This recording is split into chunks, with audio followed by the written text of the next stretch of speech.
What happens if the one bee that starts an entire colony fails? What does that mean for our farms and our natural spaces? Let me show you why that matters. On the slide is the life cycle of bumblebees. Notice that most of it is not faded. That's to show just how much of it depends entirely on one individual, the queen. At the end, only the new queen is left and enters winter alone, emerges in the spring alone, and then searches for food and a safe place to start her nest. She then lays her first set of eggs, keeps them warm, and raises them to adulthood. You can think of her like a single mother, handling every responsibility on her own. Only after she succeeds do the workers slowly take over foraging, caring for the nest, and defending it. But until then, it's all on her shoulders, and if she fails at any step in this critical period, the entire colony ceases to exist. And to make it even harder, while she's foraging out there alone, she may end up picking up pesticides, thereby threatening her survival and her overall chances of starting up her colony. Now, most of what we know about pesticide safety comes from honeybee studies. But here's the thing. A honeybee queen doesn't start a new hive on her own. She has a few workers to help her out. But as we just learned, a bumblebee queen is different.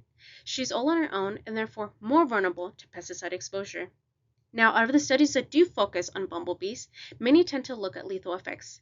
These are high doses that outright kill a bee. They also tend to focus on the colony as a whole or on the workers. I, however, am interested in the sublethal effects on queens, the smaller doses that don't outright kill a queen but might change how she behaves or even how she takes care of her nest. Think of it like consuming alcohol. A large enough amount can be deadly, while smaller amounts can make someone clumsy, slow, or alter their judgment. These aren't outright lethal, but they can still cause serious problems. So in my study, I'm feeding bumblebee queens nectar that contain low concentrations of a pesticide called dimethoate. I am monitoring queens daily, tracking their survival, dietary intake, behavior, and whether or not they start building their nest. While this experiment is still ongoing, early results are intriguing. At moderate pesticide levels, some queens become disoriented or have trouble walking.